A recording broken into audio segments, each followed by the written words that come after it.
Yeah, so for me, I was lucky that my OFC was on 17th and my visa was on 20th. My Oh, currently, 3 days difference.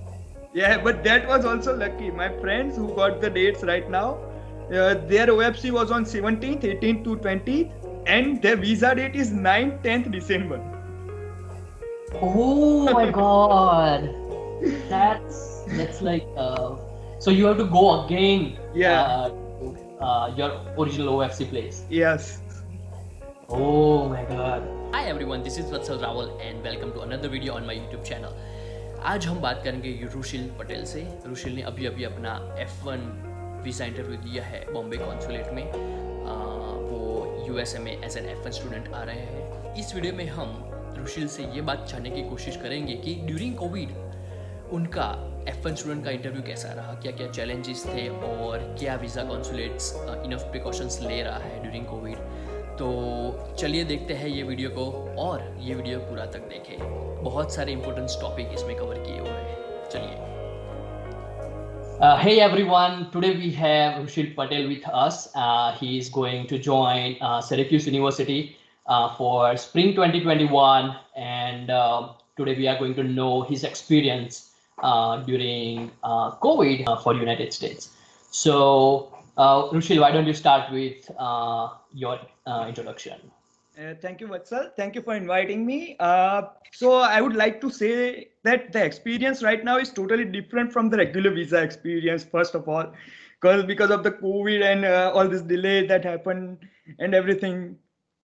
So about that, the process we did is totally different. Like the regular students go through the normal process. Everyone we asked about the process, they just were totally clueless about what was happening right now. Oh my God. So, Rushil, let's start with the most important question. Like, how is the current admission process for United States? Like, is it tough? Like, universities are taking any extra precautions while giving admissions, or like, are they differing that admissions for the university? How is it currently? So I applied to like 5 to 6 universities in fall intake, and I got admit from three universities, and the other two which I don't got from were like they just dismissed the whole intake, like they didn't give admission to almost any students. And as we asked, some people told us that the university didn't do the whole full intake at all. So almost every student was rejected. And after that, I applied to one more university for spring intake because the universities which I got into fall, they allowed us to defer into spring because the intake was either online or you are going to defer the intake.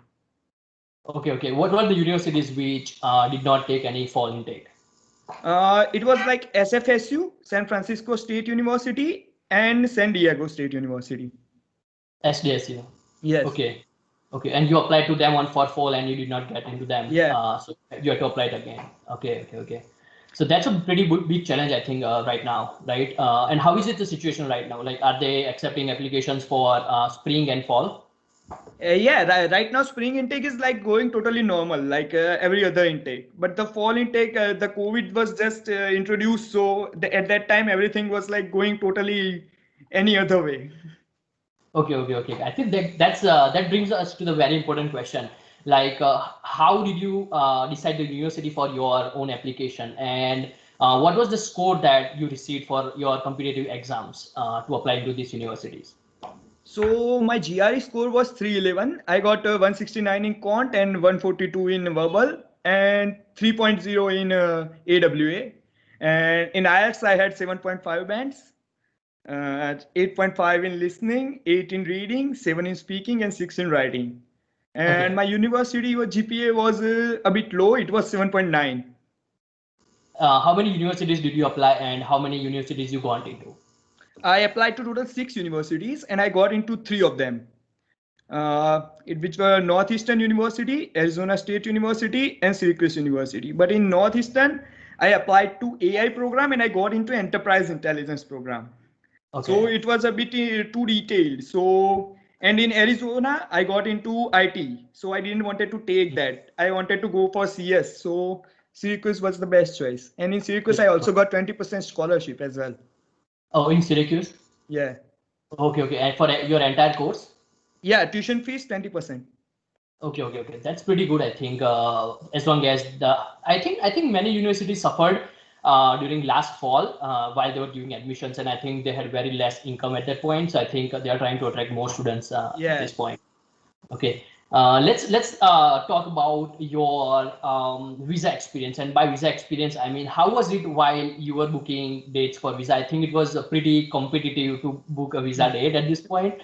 So why don't you tell in your own words, like what were your issue? Like when did you actually want to get the visa date done, and when actually you got the visa date? So almost the visa office started on 20 to 25th October. So which is like already a month late than the regular starting date for spring intake. We get visa for like 3 months ago our intake. Before our intake, we can apply for 3 months ago. So it already started a month late. And also there were like total 25 windows there, and only 2 windows are open currently. So for Okay. per day, they are allowing like 60 to 100 slots per day only. And for including everything like student visa, work visa, Yeah, visitor I visa. think it's including everything, but I'm not sure about that. Okay.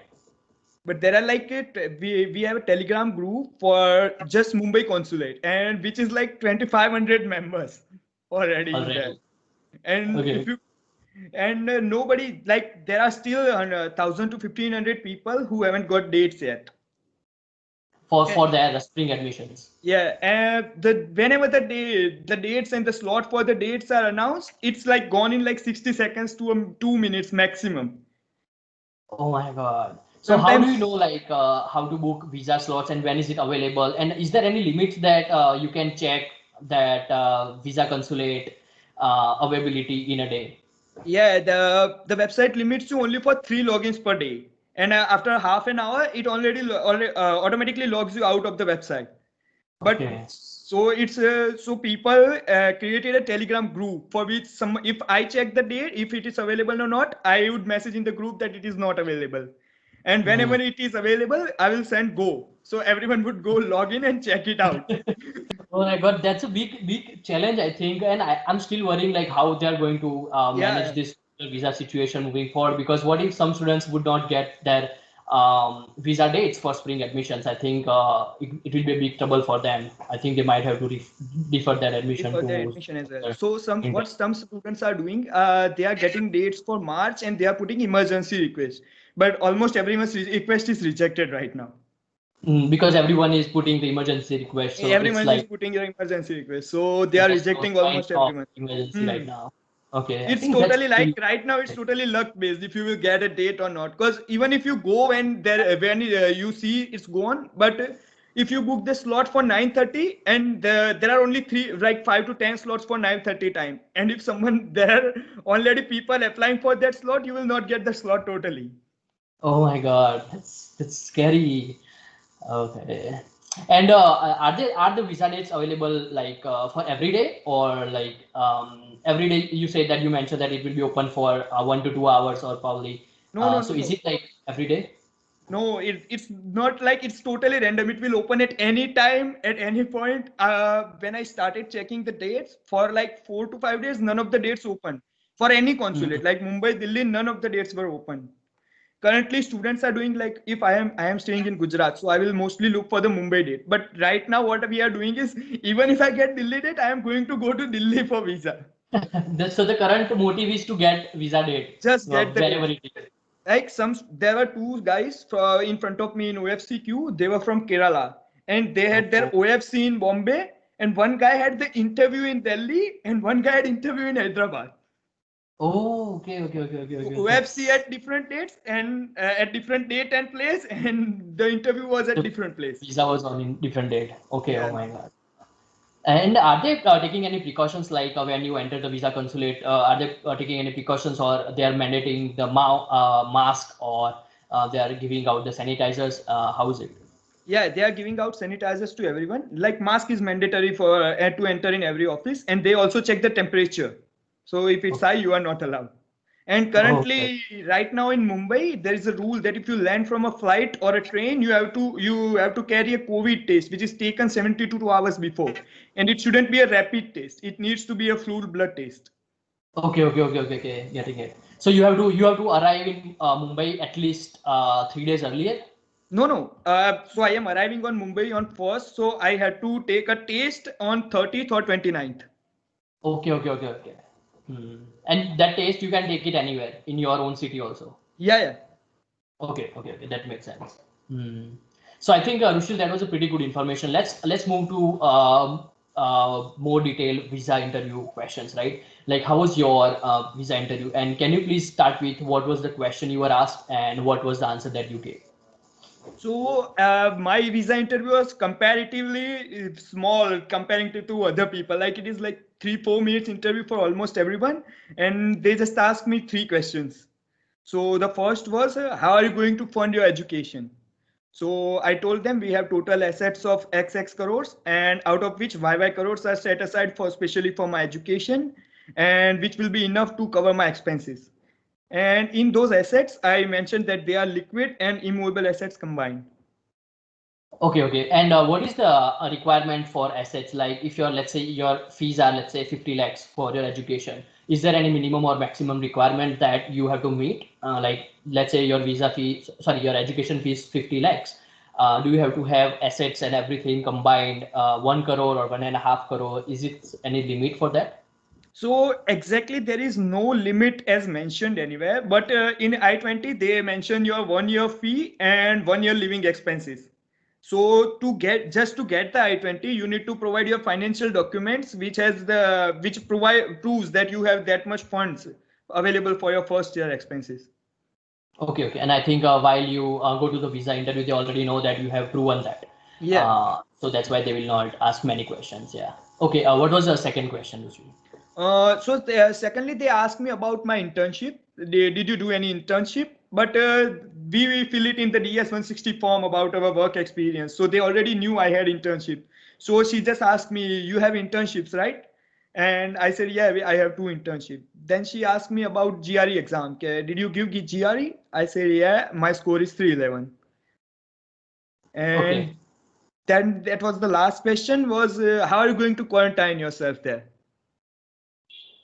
So I said I Oh, have a friend there who is currently managing my housing. So he is going to plan for my quarantine, but most probably I'm planning to stay in a hotel for 50 days, 15 days.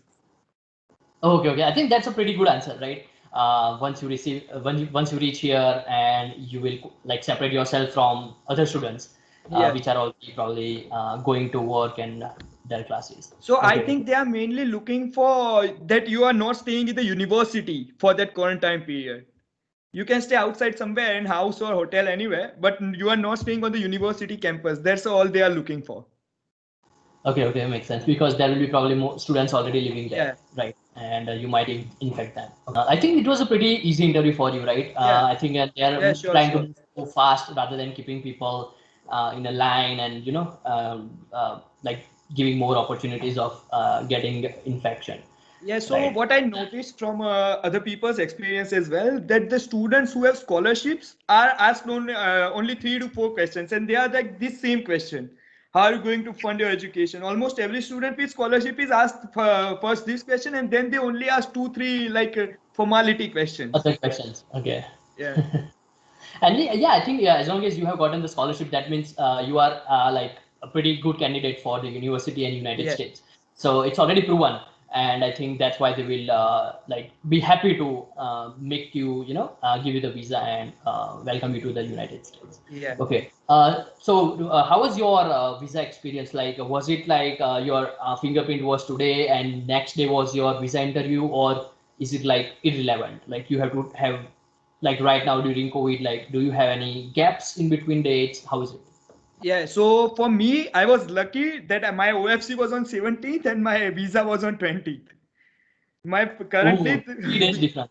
Yeah, but that was also lucky. My friends who got the dates right now, their OFC was on 17th, 18th to 20th, and their visa date is 9th, 10th December. Oh my God. That's like So you have to go again. Yeah. To your original OFC place. Yes. Oh my God. So it's like COVID is ruining everything, right? It's changing Yeah. your plans and your life like on by all the ways. Yeah. Okay. Sure. So, Rushil, like it's very good to know that you got your visa approved, and I think you will be like coming to United States very soon. So, how is it like right now? Is university offering you any kind of benefits for your flights, booking flights? Like, is there any special things for students, or it's like very competitive to get flights right now? So flights are not that competitive, but they are only allowing few peoples to go. Like for if you have a F1 visa, I think they are only allowing those to travel, and only to international flights from India are only allowed to like 8 to 9 countries currently. Okay, I think a new bulletin came that India is stopping international flights from many countries due to Yeah. this current hike in COVID.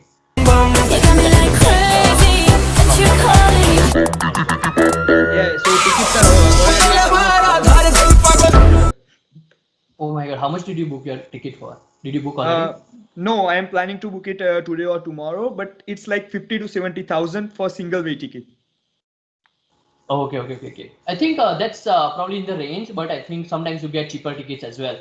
I think when I flew here, I think I paid around $55,000 rupees or something. So I think it's pretty much in the same range.